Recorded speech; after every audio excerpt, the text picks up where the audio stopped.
Amém. Quero convidar a todos a abrirem as suas Bíblias, se colocarem em pé. No livro de 1 Reis, capítulo 18.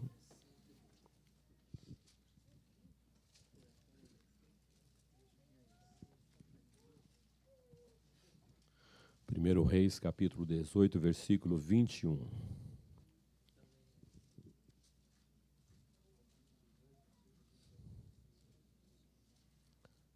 Amém. Pode abrir a sua Bíblia. Pode abrir agora também o seu iPad, se você não trouxe o livro ou o telefone para acompanhar a leitura. Mas depois da leitura, você não fique checando o WhatsApp, por favor. Não é? Eu sei que o telefone vai ficar na sua mão, você fica esperando que a gente fale outro versículo. E então eu não consigo ver daqui todos os telefones, mas o meu Pai está de olho em todos vocês, todos nós. Amém. Então Elias se chegou a todo o povo e disse: até quando cocheareis entre dois pensamentos? Se o Senhor é Deus, segui-o.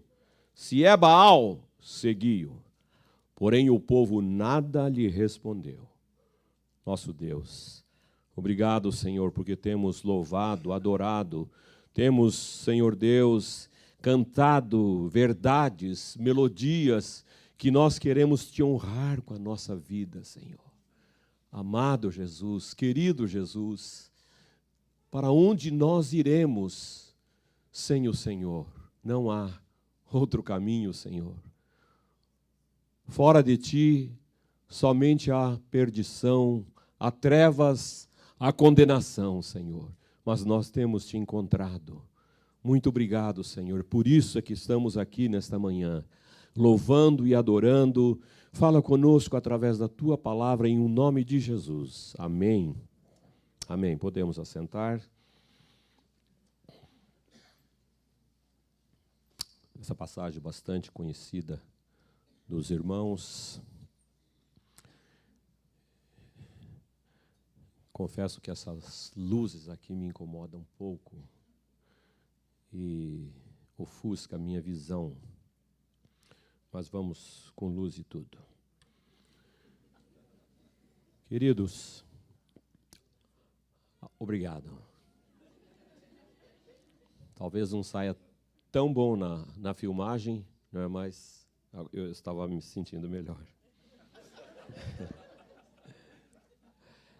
Essa pergunta que Elias, o profeta de Deus, faz ao povo de Deus, é uma pergunta que não está assim tão distante de nós. Não é uma pergunta que aconteceu por acaso ou que caiu no esquecimento. É uma pergunta que devemos fazer hoje também para nós. Ou alguém deve fazer para nós. Ela é muito presente nas nossas casas, na sociedade e também na igreja. Quem ainda não ouviu essa pergunta? Até quando? Eu creio que muitos já ouviram. Algumas esposas já falaram para os maridos e vice-versa. Para os filhos, até quando? Menino, você não toma jeito. Se alguém falasse para você que chegou lá no médico e ele falou, você tem que ser internado. Você vai passar um tempo ali no hospital, você com certeza diria, doutor, até quando? Esses dias, estava visitando um irmão no hospital que teve que ser levado por uma emergência. E quando ele acordou que estava no hospital, ou depois da cirurgia, ou depois da anestesia, ele perguntou, já posso sair para trabalhar? Até quando eu vou ficar aqui no hospital? Tenho muita responsabilidade, tenho muito o que fazer, cuidar. Às vezes Deus permite certas coisas que é para um tempo de sossego na nossa vida, de reflexão na nossa vida. E essa é uma das perguntas que mais nós ouvimos. Até quando? Em outras palavras, o profeta Elias estava desafiando o povo de Deus, o povo que era o povo dele, a deixar de estar dividido entre dois caminhos. Até quando vocês vão oscilar de um lado para o outro? O homem de Deus estava desafiando.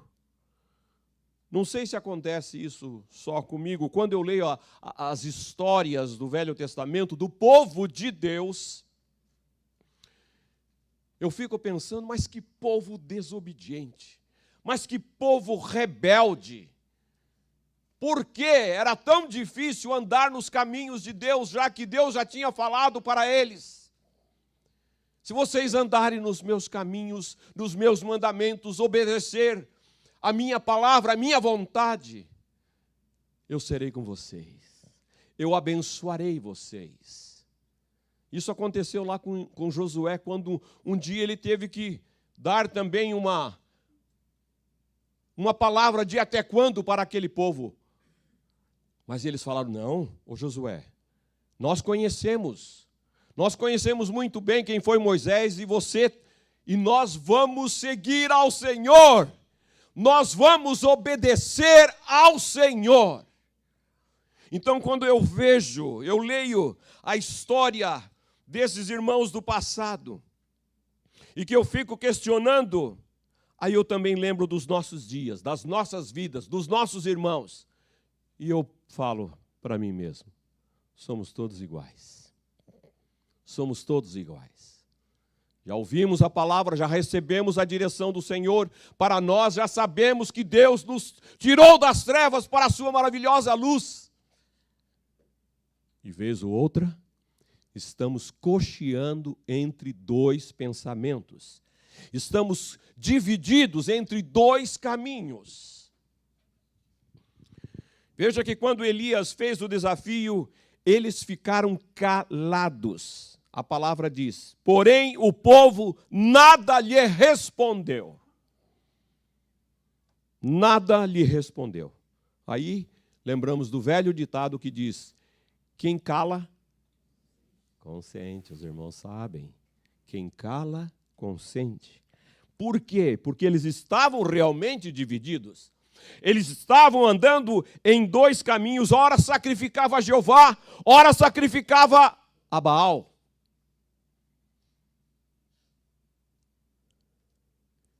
E Baal era um dos principais deuses dos cananeus. E este ídolo estava ligado à fertilidade, estava ligado à agricultura, estava ligado muito a abominações e até mesmo requeria sacrifício de crianças, dos filhos, daqueles que andavam nos caminhos de Baal. Mas o povo de Deus resolveu copiar as pessoas que não conheciam a Deus, os seus costumes. A agricultura agora vai dar certo. Quer ver? Sacrifica assim a Baal, você vai ver que a agricultura vai trazer uma abundância na sua fazenda.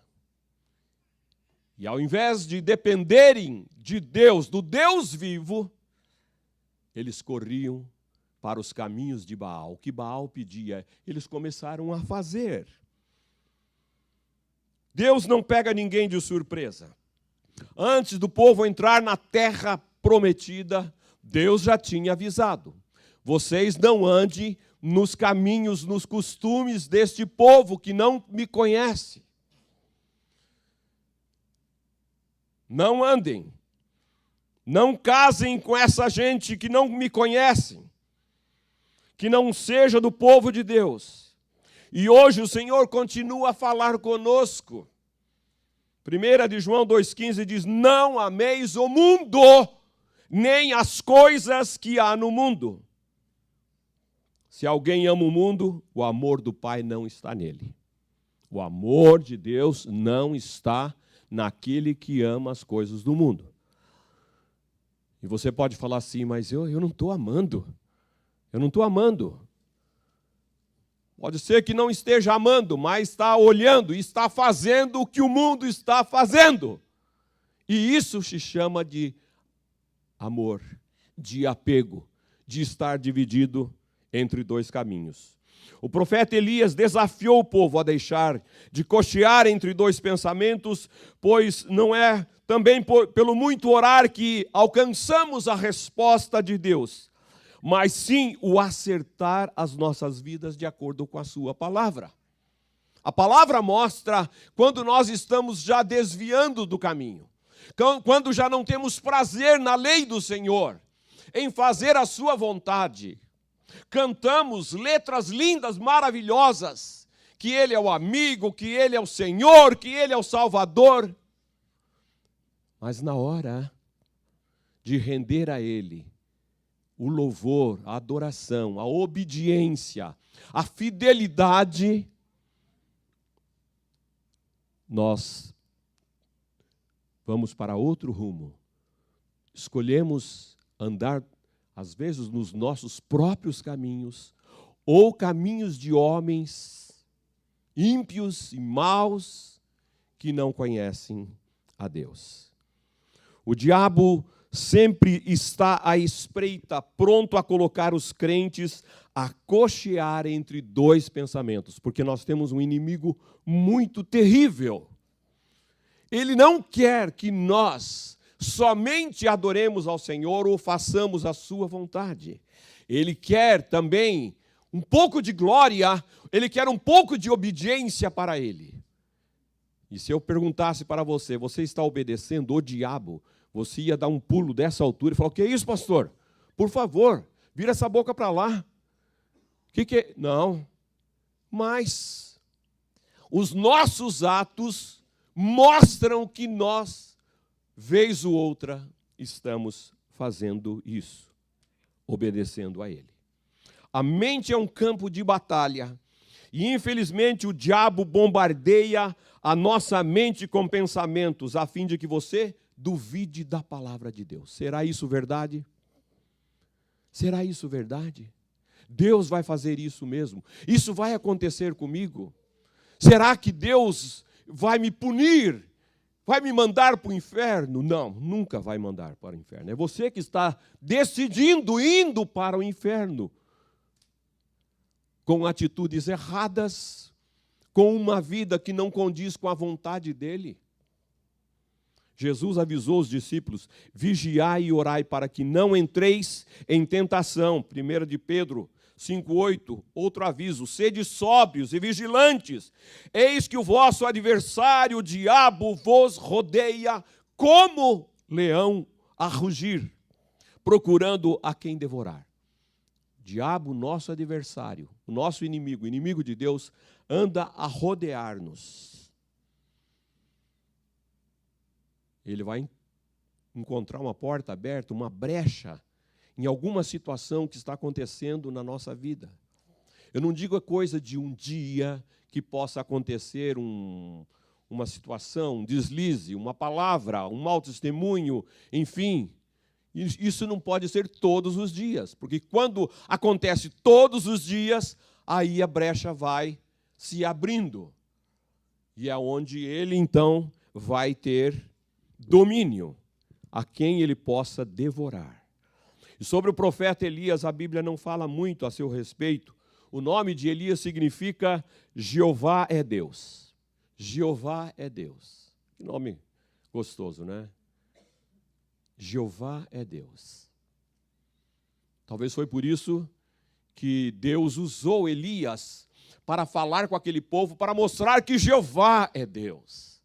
Jeová é o nosso Deus, o Todo-Poderoso, que nos escolheu, que nos chamou, que nos comprou para sermos um povo peculiar dele. E o rei que governava esse tempo chamava Acabe. Acabe foi um dos piores reis. Fez coisas ruins, cometeu abominações contra o Senhor. Acabe, ele além de andar no caminho de outros reis, ele foi um dos reis que mais irritou a Deus, com a atitude, com o seu comportamento, fazendo aquilo que Deus não se agradava. E aí depois, ele casou com uma mulher que era adoradora de ídolos, adoradora de Baal. E é um caso muito sério quando existe esse casamento.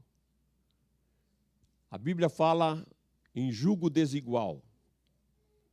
Mas para Acabe não estava muito difícil, porque ele já fazia mal aos olhos do Senhor, muitas coisas.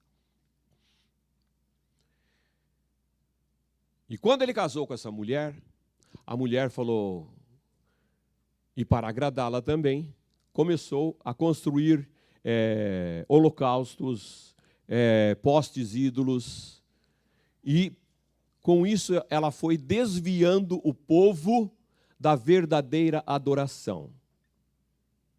Estão aqui comigo? Amém.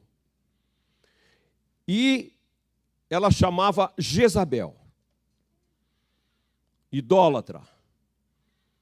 Pelos pecados de Acabe e mais a idolatria de Jezabel que ela trouxe e impôs que ele fizesse para agradá-la, agradar os deuses.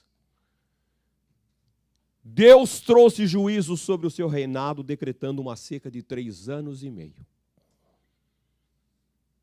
3 anos e meio ele falou, não vai chover, não vai cair nem orvalho aqui nessa terra. Agora pense bem, a agricultura que dependia da chuva, e depende da chuva, depende do orvalho que cai, nem orvalho não caía mais. Mas Israel concheava entre 2 pensamentos. O coração daquele povo estava dividido. Desde os dias de Acabe, que a tendência do povo era andar dividido. Israel estava hesitante entre Jeová e Deus.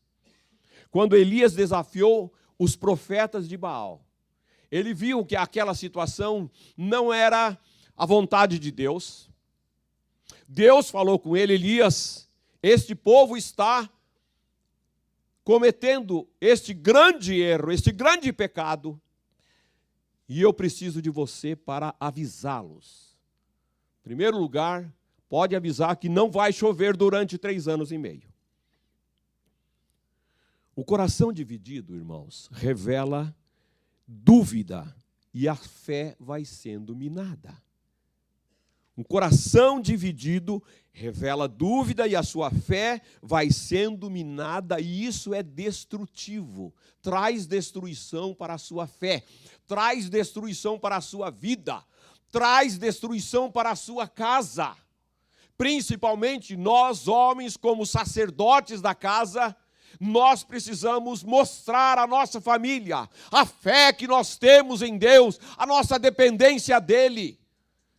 Quando as coisas não estão indo bem, família, vamos reunir, vamos orar, vamos crer na misericórdia, no poder, no livramento de Deus. A esposa não vê isso no marido, os filhos não veem isso no marido. Então, nós estamos demonstrando uma fraqueza, uma fragilidade, uma falta de fé, uma incredulidade, e isso é destrutivo.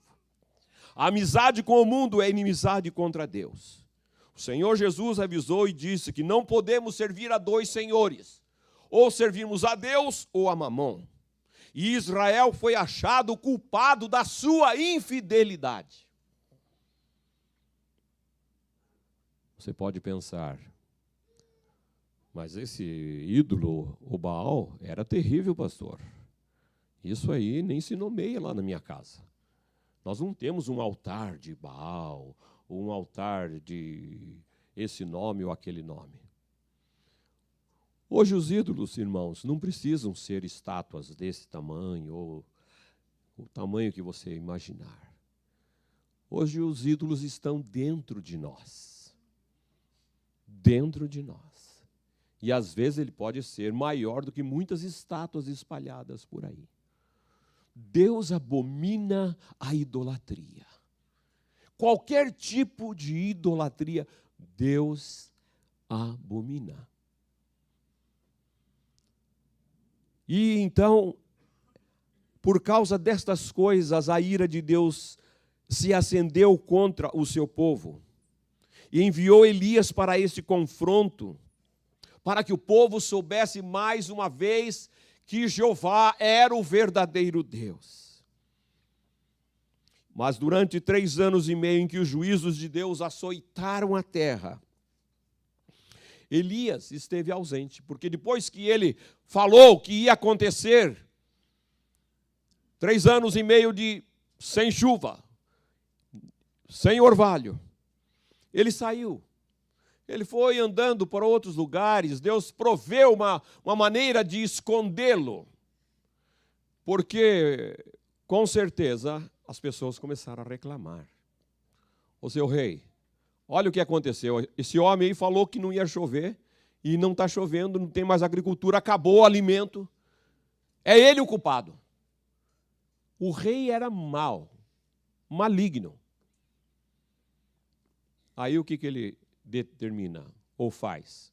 Vai em caça, sai a caça de Elias. Mas Deus deu um jeitinho de esconder, proteger. E aí ele foi, se você é bastante curioso, pode ler a história no capítulo 16, 17, você vai se inteirar de toda a história, que não podemos falar aqui, toda a história. Acabe sai, procura por tudo, todos os cantos ali daquela região, em busca de Elias. Queria matá-lo, mas não encontra. Mas depois já no 3º ano, Deus fala, Elias, está na hora de voltar, né? E ele foi, procura Acabe e fala com ele.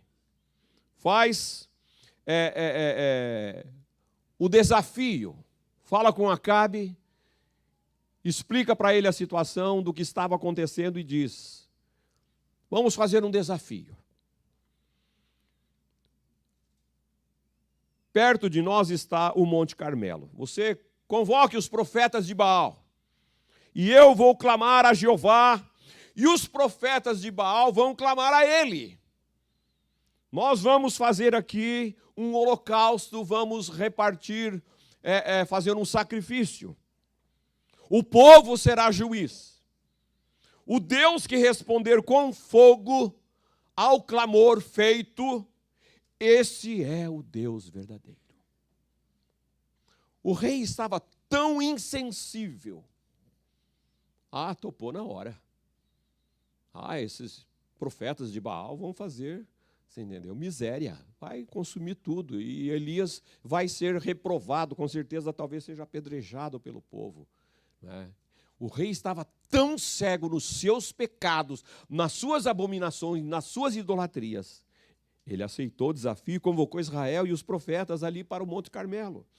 Os homens de Baal edificaram o altar, cortaram o novilho em pedaços, colocaram as partes no altar e clamaram ao Deus.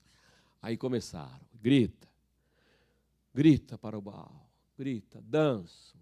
Aí eles começaram, tinha alguns chicotes que eles ficavam, né, se retalhando, estavam sangrando já. Isso começou de manhã cedo, mas já estava aí depois do meio-dia e nada acontecia. E Elias, então, para dar uma forcinha para eles, falava, clama mais, grita mais. Quem sabe o seu Deus está dormindo, precisa acordá-lo. Quem sabe o seu Deus fez uma viagem, não está nem aí com vocês. Grita mais alto. E imagine a loucura daqueles homens, que aquilo acontecesse, que o fogo viesse para consumir aquele holocausto, aquele sacrifício. E eles seguiram à frente por horas, mas nós já podemos saber a resposta. Baal não respondeu, expirou o prazo. Aí Elias, que estava sozinho, os profetas de Baal estavam ali em 400 ou 450. Elias sozinho edificou o altar, que estava em ruínas, cortou o novilho, pôs em pedaços, arrumou todo sobre o altar, mandou abrir uma valeta ao redor do altar e mandou colocar por 3 vezes. Ele falou, enche essa valeta de água aqui. Nossa, Elias, mas você está molhando muito a lenha, o que vai dar? Vai dar um fumaceirão aqui, não vai acontecer nada, porque lenha molhada, você já sabe, quem tem experiência, né, até de carvão ruim, é terrível, né? Para fazer um sacrifício aí de picanha. Vocês já sabem, vocês conhecem. Mas, imagine alguém chegar assim, tá com dificuldade, botar fogo aí, põe água nos carvão. Você ia dar um carreirão no camarada, não é mesmo? Mas ele falou, ponha mais água. Mas Elias, será que vai dar? Ponha mais água. Por 3 vezes encheram aquela valeta ali de água. Elias clamou ao Senhor invocando o nome de Deus. Deus de Abraão, Deus de Isaque, Deus de Israel. Irmãos, não deu outra coisa.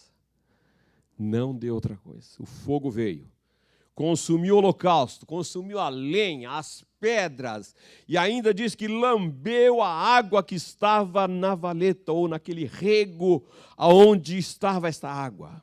Vendo isso, o povo ficou, aleluia, Deus, Jeová é Deus, Jeová é Deus. Foi um momento assim, que nem o nosso culto hoje, não é mesmo? Pessoal glorificando, dançando, porque Deus é o nosso Deus, é o Deus que ouve, que nos atende, que responde a nossa oração, é o Deus amigo, é o Deus fiel. E muitas vezes você sabe de tudo isso e você fica parado como uma estátua. Não vou me mexer. Deus pode ser Deus. Estou aqui para cultuar o Senhor. De que maneira? Você não fala nem thank you, Jesus. Obrigado, Senhor. O Senhor é bom mesmo. O que é isso? Bom, outro dia eu quero falar sobre essa questão de adoração. Vendo isto, o povo se prostrou, dando glórias a Deus. E depois dessa retumbante vitória, depois de ter feito descer fogo do céu, depois da desmoralização dos ídolos ou do ídolo Baal, qualquer um de nós, depois de tudo isso, teria falado, agora eu preciso de um sossego, hein? Eu preciso de um descanso. Vou para minha casa, eu vou descansar, eu vou comer o que eu mais gosto e tal. Mas não, Elias não fez isso. Ele sabia que aquilo ali era o primeiro sinal, a primeira fagulha do avivamento que precisava vir na vida daquele povo, na vida daquela nação. Então Elias não fica sossegadinho, ele não tira férias e nem reclama se está cansado ou não, mas ele diz, eu sei que isso foi o start, isso foi a fagulha, e eu preciso estar atento. Os falsos profetas já tinham sido eliminados, porque Deus deu a vitória respondendo com fogo. É verdade que isso foi algo assim fenomenal, mas a terra continuava seca, não havia frutos na terra, não havia nada de agricultura, nada de produção. Então ele sabia que precisava algo mais, algo maior. Os céus estavam azuis, não havia sinal, não havia uma nuvem no céu. Mas era o momento para a fé de Elias. Então, a fé se une à ação. E Elias era o homem para esse momento, Elias era o homem para essa hora, Elias era o homem para essa conjuntura. Não se preocupou em ir pessoalmente ao rei. Não, ele tratava as coisas como deviam ser tratadas. Mas ele tinha um moço, e ele falou, vai lá, fala com o rei, sobe, come e bebe, porque já se ouve o ruído de abundante chuva. Uau! Aonde chuva? O céu parece um céu de brigadeiro, que nem, não é? O céu de brigadeiro, irmãos, é azul. Excelente para voar. Os pilotos de avião.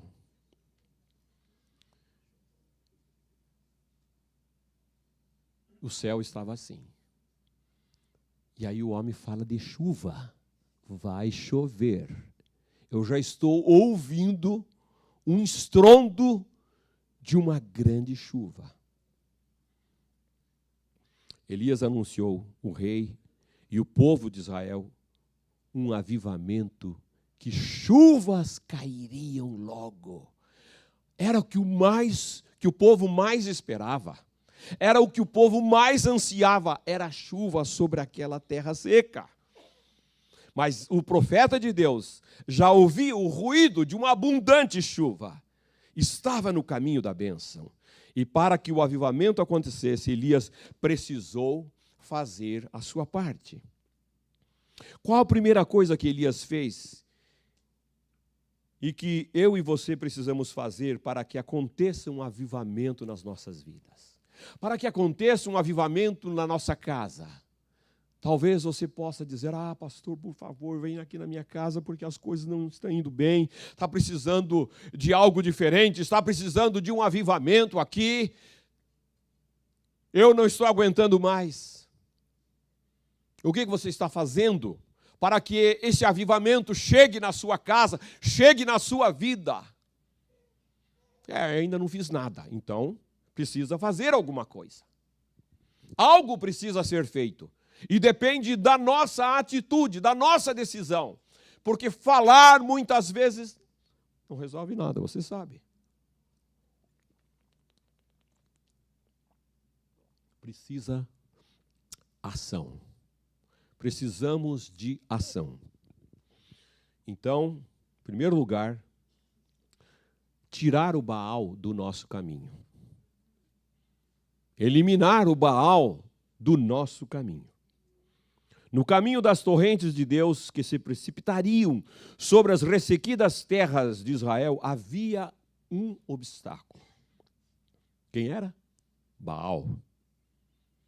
O ídolo, o monstruoso ídolo, se colocara entre o céu e a terra, entre as chuvas e a seca, entre as bênçãos do Senhor e a necessidade do povo. Baal tinha que sair, Baal tinha que ser eliminado, Baal tinha que morrer. Não adianta dar diferentes nomes a Baal, nem mudá-lo de lugar. Não. Nós vamos pegar o Baal, aqui ninguém está vendo, não vai ver mais o Baal. Mas o Baal está escondido, então não adianta fazer. Mudar de lugar, colocar ele debaixo de algum lugar, assim que as pessoas não vejam que você está sendo idólatra, também não vai resolver. Para Baal só havia uma sorte, e foi o que Elias deu. Elias os fez descer ali no ribeiro de Quizon e os matou. Morto Baal, removida a sua influência, desobstruiu o caminho para que descessem as abundantes chuvas, que desencadeou um avivamento em Israel na época de Elias. Muitos estão clamando por um avivamento. Muitos estão clamando por um avivamento na sua vida, na sua casa, na igreja, no lar, enfim, nos negócios. Fazemos vigílias, jejuns, lemos a Bíblia e 1000 coisas, e o avivamento não vem, as chuvas não caem, não escuta ruído nenhum. Será que Deus está surdo à nossa oração? Não. Não há impedimento da parte de Deus. O impedimento é nosso. O impedimento é da nossa parte. Somos nós que estamos impedindo, travando esse fluir de Deus, esse avivamento que queremos. Mas nós temos que fazer a nossa parte, remover Baal, remover a idolatria, remover aquilo que desagrada o coração de Deus. Porque algum Baal mantém distante de nós a nuvem da bênção, Baal muitas vezes quando fazemos da nossa denominação um ídolo. A nossa denominação é a única no mundo. O que é isso? Pode ser um ídolo. Outras vezes é o dinheiro, é a casa, a esposa ou o marido. O filho, não fale, não toque no meu filho. Ele é o precioso. Eu não sei, eu acho que eu morro também se acontecer alguma coisa com ele. Tem gente que está morrendo. Às vezes não está morrendo fisicamente, mas está morrendo espiritualmente por causa dessa idolatria. Não ora pelo filho, não corrige o filho, mas ele é o meu ídolo. Ele é meu tudo. O marido já está em segundo lugar, que não deve estar, mas o filho é o primeiro. Filho, quando Deus diz que ele tem que ser o primeiro na nossa vida, o Senhor é o primeiro na sua vida? Ou a sua correria está sendo atrás de outras coisas? Pode ser também aquele carrão que você sonhou para comprar. Pode ser o trabalho que você dedica 12 horas, 15 horas, porque o trabalho é tudo para você. Contendas, brigas, é a casa, a esposa, o conforto, ou então um pecado encoberto, desavenças, partidos, porfias. Enquanto não tirarmos Baal, as chuvas do poder de Deus não irão nos alcançar. Qual será o Baal da sua vida? Sonda o seu coração. Deus não pode falhar. Se você quer a bênção e busca, mas não recebe, como falei, o erro não está em Deus. Descobre o Baal, retira, remove-o, e as chuvas do avivamento cairão sobre nós com certeza. Com certeza elas virão. Aleluia. Outro ponto que Elias teve que fazer foi subir mais. Subir mais. Elias já tinha escalado, já tinha subido boa parte do Monte Carmelo. Talvez tinha subido por várias vezes, mas quando desafiou os céus para que chovesse, a Bíblia diz que Elias subiu ao cume do Carmelo. E o apóstolo Paulo fala em Colossenses 3. Portanto, se fostes já ressuscitados com Cristo, buscai as coisas lá do alto. Lá do alto. Não as coisas que são aqui da terra. Mas lá no alto, onde Cristo vive, assentado à direita de Deus. E aí ele complementa: pensai nas coisas lá do alto, não nas que são aqui da terra.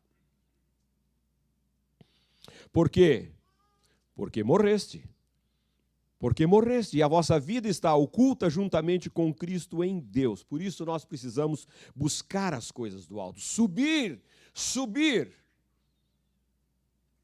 Esse subir não é subir no segundo andar, no terceiro andar. Porque quem mora no 30º aí fala, eu estou bem aqui com relação. Mas é sair da vida cotidiana que só fala nesta vida, neste mundo, nesta terra, nestas coisas que vão ficar aqui, que nos servem de momento, mas que não vão nos levar na presença de Deus. Você precisa das coisas daqui? Precisa. De alimento, de roupa, de trabalho, disso, daquilo, de construir, de edificar. Mas isso tem que ser secundário. Secundário, o primário é Deus, é a vontade de Deus. E muito mais agora quando nós nos entregamos a Ele, reconhecendo como Senhor e Salvador das nossas vidas. A palavra diz que a nossa vida já não é mais nossa. Não é. Por que você pega a sua vida e quer fazer o que você quer? Quando você diz que já entregou a sua vida ao senhorio de Jesus. É Ele que é o teu Senhor. Baal era qualificado também como senhor das pessoas, dono das pessoas. Mas o nosso dono é Jesus, aleluia. O nosso dono é Jesus, Ele nos comprou, nós pertencemos a Ele.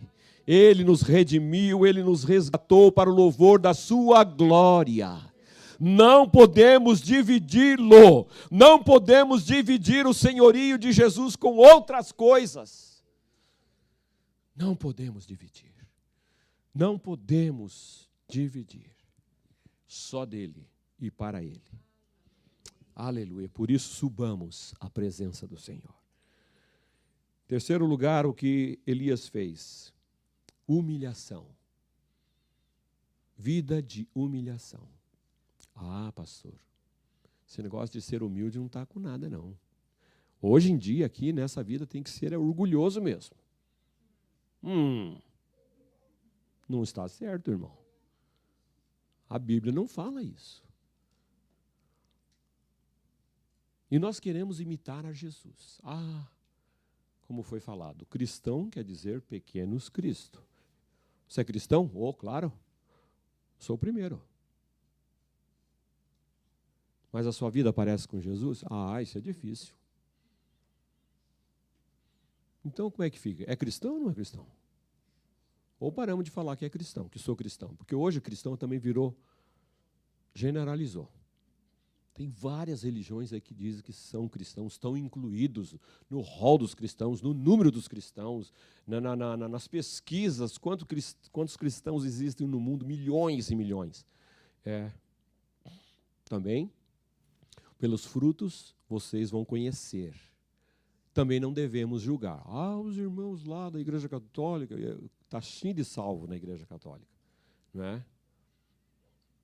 Mas eles continuam lá? Continuam, mas deixaram da idolatria, deixaram do Baal, deixaram outras coisas, estão lá esperando uma direção de Deus. Sai ou não sai, a sua família está aí ainda, e então, vocês entendem. Humilhação. Elias subiu mais o Carmelo, não para galgar uma altura onde ele pudesse falar, pessoalzinho aí de baixo, vocês não estão com nada. Tem que subir aqui aonde eu estou para alcançar esta bênção. Não, ele não jogou pedra em ninguém. Não desprezou os demais. Não chamou eles de frios, sem espiritualidade ou coisas assim. Mas escalando o pico e atingindo as alturas, a Bíblia diz que ele se curvou para a terra, que ele meteu o rosto entre os joelhos. Estava ali, humilhado. E Paulo, novamente, falando conosco, aos Filipenses 2,5, ele diz: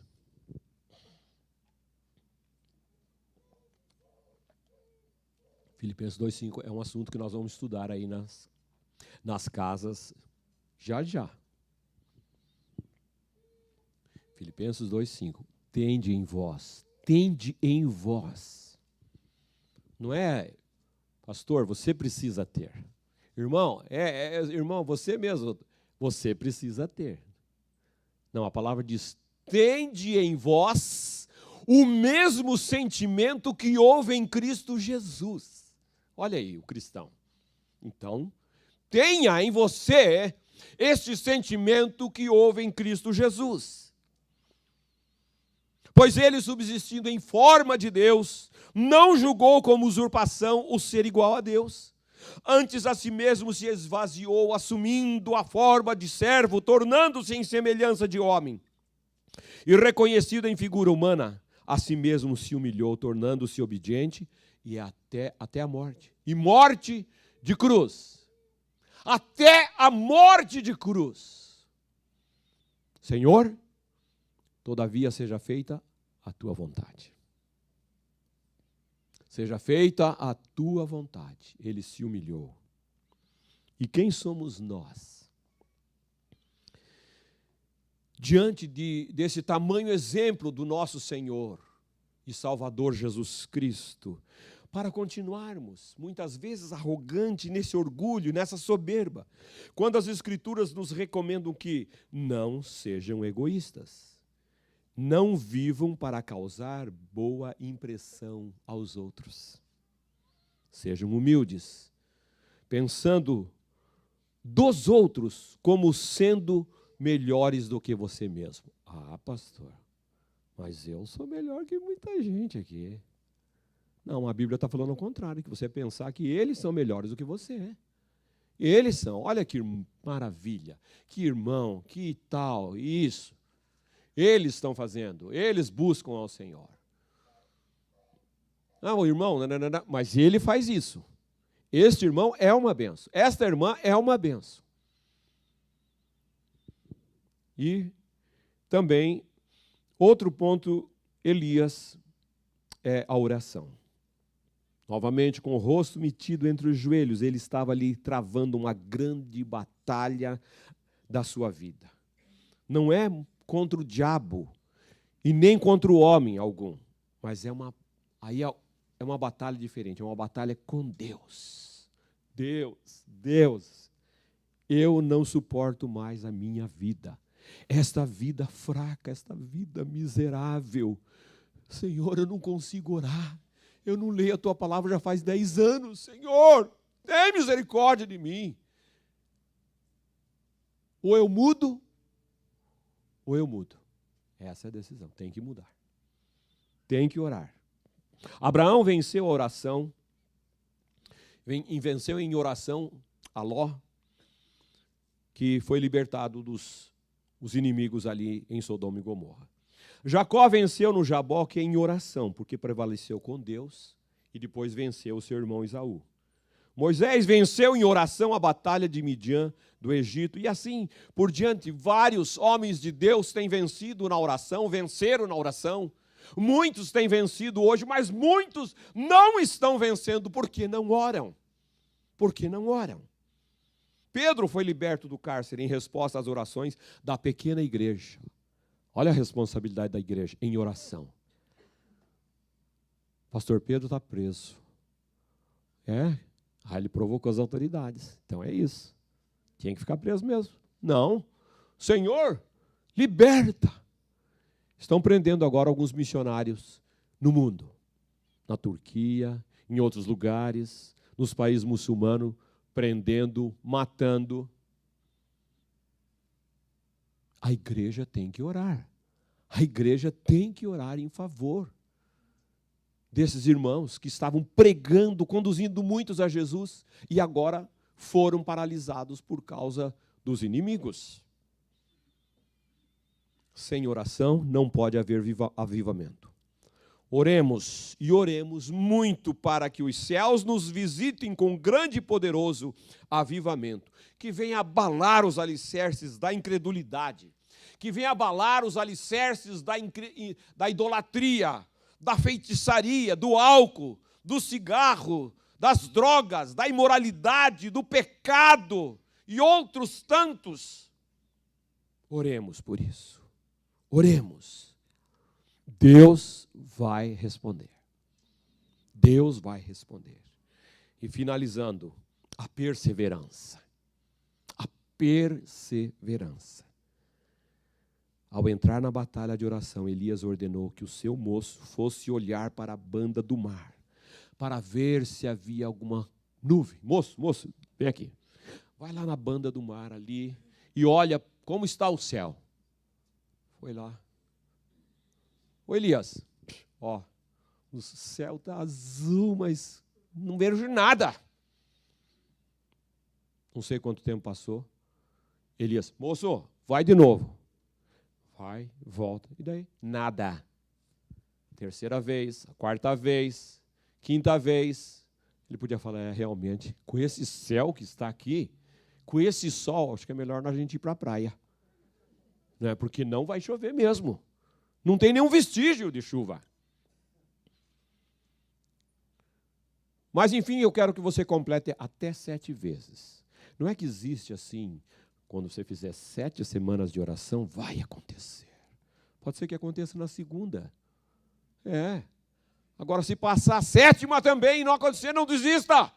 Vai mais uma vez. Vai em frente, ora mais. Daniel orou 21 dias. Tem mães que estão orando há 10 anos pelos seus filhos. Não desanime, persevere. A bênção vai vir, mas precisa perseverança. perseverança. Aí, na 7ª vez, ele falou: Elias, profeta, eu vejo uma pequena nuvem do tamanho da mão de um homem. Aleluia, aleluia. Começa a pular, começa a dançar, não é? Em louvor ao Senhor não tem problema. O povo judeu era muito festivo. Eles vibravam. Nós aqui somos muito latinos, sabe? Tem que manter muito durinho, assim, corretinho. Mas nas outras festas a gente se solta. Nas outras festas a gente dá gargalhada. E faz coisa. Não é pecado a mesmo dar risada. Mas por que só lá fora e aqui não, aqui dentro? Por que não? Quando estamos louvando ao Deus verdadeiro, ao nosso Salvador. Aleluia. Ah, mas Ele merece, Ele merece. Ele merece. Aleluia. Queridos, e o moço viu então uma nuvem do tamanho da mão de um homem. Foi o suficiente para que o profeta falou: oh glória, aleluia, vem chuva, prepara, arruma aí, não é mesmo? Guarda-chuva e outras coisas, vai acontecer. Vai acontecer. O que vai determinar a chegada da sua bênção e da sua vitória será a sua perseverança. A sua perseverança. Portanto, orai sem cessar. Regozijai sempre. Não andeis ansiosos de coisa alguma, porém sejam conhecidas diante de Deus as vossas petições. Tem que orar mais, pastor? Ora!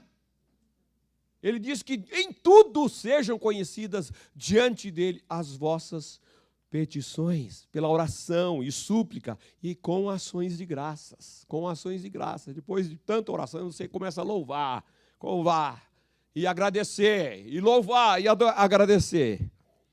Aleluia.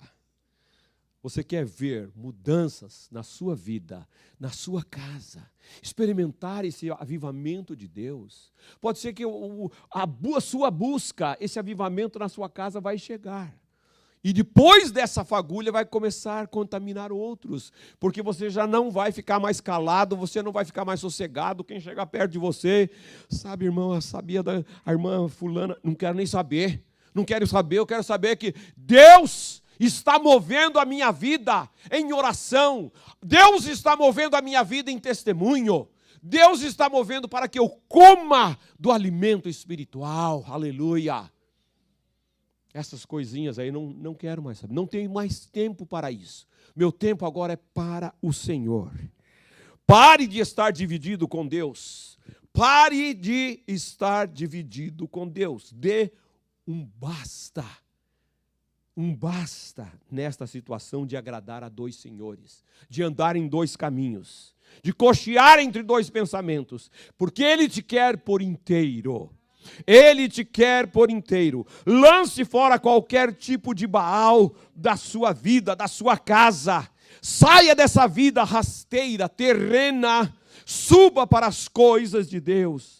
Entre numa vida de humilhação, de oração e finalmente mantenha uma vida de perseverança e Ele lhe dará vitórias. Aleluia! Ele lhe dará a vitória. A sua vida, a sua família serão transformadas. O avivamento virá na sua vida. O avivamento virá na igreja do Senhor. Ah, aleluia! Esta é a promessa do Senhor para nós. Esta é a promessa. Curve a sua cabeça. Aleluia. Aleluia, Senhor. Oh, Deus. Obrigado por esta manhã, Pai. Obrigado por esta manhã.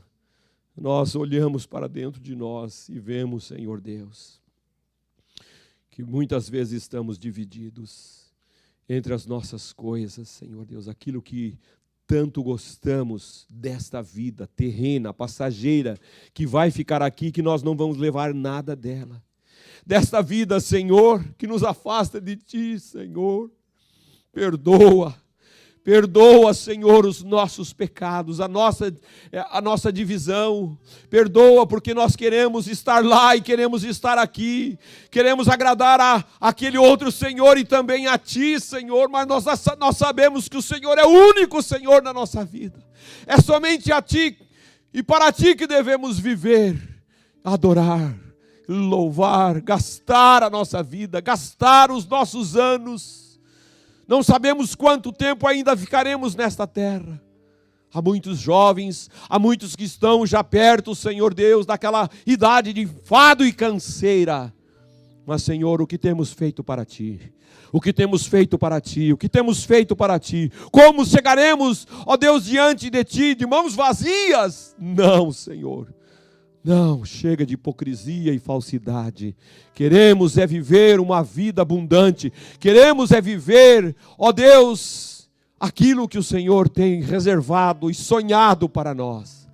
Uma vida abundante, de gozo, de alegria, de fé, de amor, de esperança, repartindo com aqueles que não têm. Perdoa os pecados que a igreja tem cometido, Senhor.